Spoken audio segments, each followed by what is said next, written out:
You've identified as a Christian nationalist. There's a lot of talk about Christian nationalism now. Do you feel like that's something that they're going to be making a big part of this campaign? Are you aware that the founding fathers were Christians and nationalists? I mean, I don't know why you think that's such a bad thing. Of course, I'm a proud Christian, and of course, I love my country. Islamic invasion into our government offices right now. Okay, they are. You saw after midterm elections.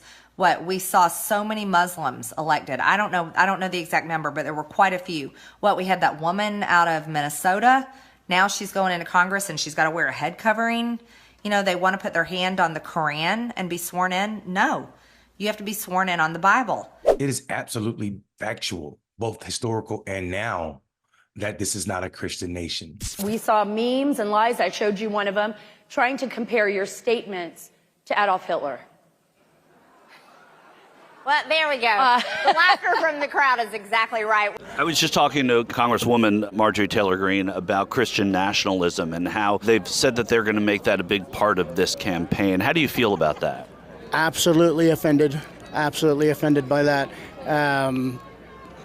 Christian nationalism. There's only one person that anybody should answer to, and that's Jesus Christ, period.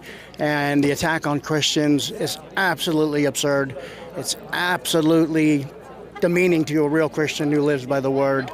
And if you're just being honest with yourself, who else even mentions God other than Donald Trump? Who else? Nobody. Do you feel, though, that there should be more God in politics? We should be returning to our Judeo-Christian values as a country. The attack on families is absurd. The attack on our children is absurd. Can you talk a little bit about that? The attack. What define for me what the attack on families is and the attack on children now? The last thing I saw, I think I saw the stat, is we have over a 50% divorce rate. And if you take away the family, you take away the father, you take away everything. You need good Christian men leading their families. The only way for complete happiness is through Jesus Christ.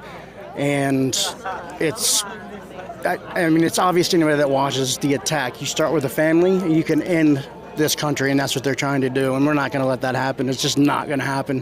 When you say they, when you sort of say that they're attacking the family, in your mind, who would that be? And as you articulate it? That would be who I would call the deep state, but I include in that 80% of the Republican Party and the Democrat Party.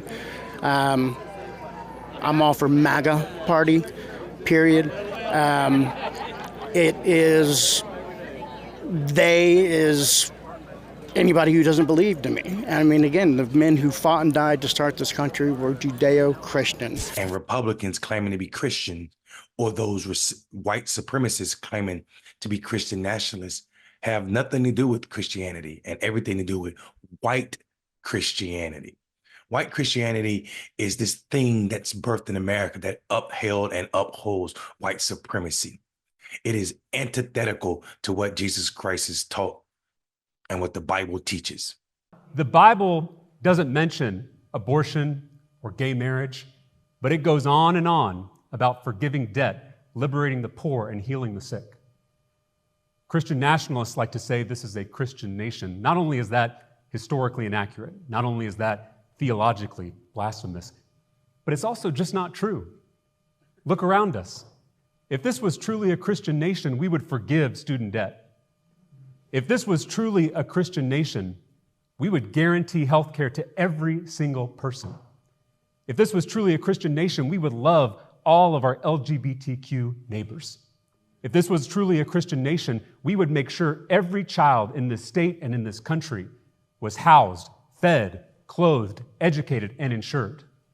If this was truly a Christian nation, we would never make it a Christian nation, because we know the table of fellowship is open to everybody, including our Buddhist, Hindu, Jewish, Muslim, Sikh, and atheist neighbors. Jesus could have started a Christian theocracy, but love would never do that. The closest thing we have to the kingdom of heaven is a multiracial, multicultural democracy where power is truly shared among all people, something that's yet to exist in human history. No one should be surprised about this. Nowhere in the Bible was America propped up in the way she show up in the world. It is only white supremacy that is supported by the idea of Christian nationality. A ideology that says Black and brown people and other people are not welcome. An ideology that tells you that a certain people are superior to other people. It is not Christianity. It is an ideology built on weak men egos, and that's it. Talarico hit it spot on when he talked about what it means to be Christian and what Jesus could have done but didn't do. Yet and still, we are sold out by people who swear they have the moral or the morality to tell us all how we should and shouldn't show up.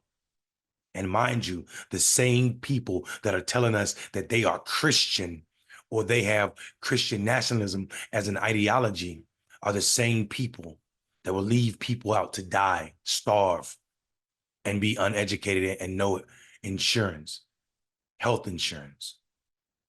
This is their definition of Christianity. As a Black man in America, I know all too well the harms of white Christian nationalism. For I am the descendant of those who hung and swung from trees because of Christian nationalism. People who would put their kids in their Sunday best and advertise it in the TV that they were going to hang a Black man for nothing at all other than white supremacy. I am a descendant of those who were enslaved for hundreds of years by white Christian nationalists for the sake of white supremacy. No, America is not a Christian nation. No, America wasn't founded on Christian values. And no, America as she stands right now will never be a Christian nation. And we can see it plainly with the love from so many of Donald Trump, a moralist, baseless, disgusting person who is still leading one of this country's largest political parties and the nominee for president of said party, the party of Christian morals. So when you couple the history of America, and you couple the support for Donald Trump, how in the hell would you ever believe that this was a Christian nation? This is an anti-Christian nation. And all of you should be comfortable knowing that. I'm Mondale Robinson. Stop playing with God.